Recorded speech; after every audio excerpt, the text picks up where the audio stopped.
Hello everyone, welcome to Internet Learning. Hope you all are doing well. So today we are going to discuss the topic cement industry of class 10 geography chapter number 6. So cement is essential for construction activities such as building houses, factories, bridges, roads, airports, dams and for other commercial establishments.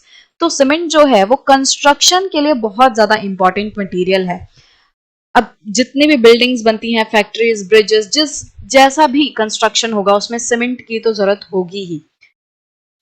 तो इस वजह से cement जो है अपने आप में एक बहुत इंपॉर्टेंट इंडस्ट्री हो जाती है, क्योंकि हमारे देश की अगर हम डेवलपमेंट की बात करें तो डेवलपमेंट जो है वो इंफ्रास्ट्रक्चर से बूस्ट होती है। जितना अच्छा इंफ्रास्ट्रक्चर हमारे देश में होगा उतना अच्छा एक अच्छे तरीके से हम डेवलप कर पाएंगे। और इंफ्रास्ट्रक्चर किस पे डिपेंड कर रहा है? काफी हद तक सीमेंट इंडस्ट्री पे डिपेंड कर रहा है, तो इसीलिए इसको एक इंपॉर्टेंट इंडस्ट्री की तरह कंसिडर किया गया है। This industry requires bulky and heavy raw materials like limestone, silica and gypsum. तो ये जो इंडस्ट्री है ये काफी बल्की एंड हैवी इंडस्ट्री है, क्योंकि इसमें जो रॉ मटेरियल है वो काफी बल्की है, जैसे लाइमस्टोन हो गया, सिलिका, जिप्सम, इन सारी चीजों को मिला के सीमेंट बनाई जाती है। Coal and electric power are needed apart from rail transportation.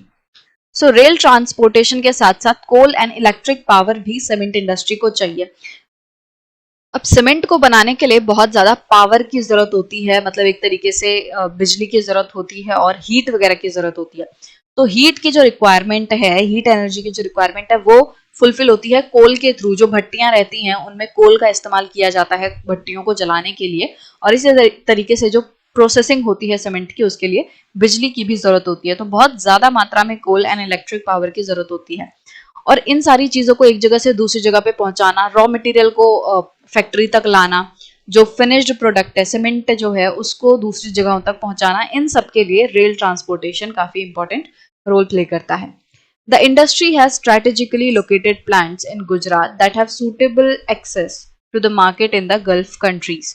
तो ये जो सीमेंट इंडस्ट्री है इसकी ज्यादातर अगर आप देखोगे तो मतलब ज्यादातर सीमेंट इंडस्ट्री गुजरात में लोकेटेड है, क्योंकि गुजरात में जो है इजीली एक्सपोर्ट किया जा सकता है गल्फ कंट्रीज तक, क्योंकि गल्फ जो कंट्रीज हैं जैसे Saudi Arabia, Qatar, Kuwait, Bahrain, तो ये सारी जो कंट्रीज हैं इनमें सीमेंट की बहुत ज्यादा डिमांड है। तो हमारे देश से काफी ज्यादा जो सीमेंट है वो उनके वहां जाता है। तो एक्सपोर्ट करने के लिए सूटेबल जो लोकेशन है गल्फ कंट्रीज में एक्सपोर्ट करने के लिए सूटेबल लोकेशन गुजरात पड़ती है। वहां से इजीली पोर्ट फैसिलिटीज है, वहां पे बंदरगाह है, और शिपिंग के थ्रू, शिप्स के थ्रू इजीली जो सीमेंट है उसको मार्केट तक, मतलब जो गल्फ कंट्रीज है वहां तक पहुंचाया जा सकता है। तो इसलिए ये जो इंडस्ट्रीज है वहां पे स्थित हैं।